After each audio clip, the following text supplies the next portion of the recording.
Hello നമസ്കാരം, ഏവർക്കും പുതിരയിലേക്ക് കിഷ്കിന്ധകാണ്ഡം എന്ന ചിത്രത്തിൻ്റെ ഏറ്റവും പ്രധാനപ്പെട്ട സാറ്റലൈറ്റ് OTT അപ്ഡേഷനാണ് ഇന്നൊരു വീഡിയോ ഭാഗത്ത്. വീഡിയോയിൽ മുൻപ് വീഡിയോ ലൈക്ക് ചെയ്യുക, ചാനൽ സബ്സ്ക്രൈബ് ചെയ്യാൻ വേണ്ടി ശ്രമിക്കുക.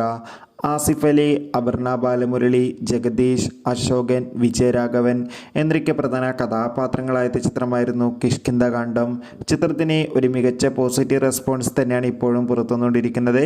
അതുകൊണ്ട് തന്നെ എല്ലാ സിനിമാ പ്രേമികളും ഒരേപോലെ കിഷ്കിന്ധകാണ്ഡം എന്ന ചിത്രത്തിൻ്റെ ഓരോ അപ്ഡേഷനും അറിയാൻ വേണ്ടി കാത്തിരിക്കുകയായിരുന്നു. ഇപ്പോൾ ചിത്രത്തിൻ്റെ ഏറ്റവും പ്രധാനപ്പെട്ട ഒഫീഷ്യൽ OTT സാറ്റലൈറ്റ് അപ്ഡേഷൻ പുറത്തുവന്നിരിക്കുകയാണ്. കിഷ്കിന്ധകാണ്ഡം എന്ന ചിത്രത്തിൻ്റെ സാറ്റലൈറ്റ് അവകാശങ്ങളൊക്കെ ഇപ്പോൾ ഏഷ്യാനെറ്റ് സ്വന്തമാക്കിയെന്ന് കൺഫേം ആക്കിയിട്ടുണ്ട്.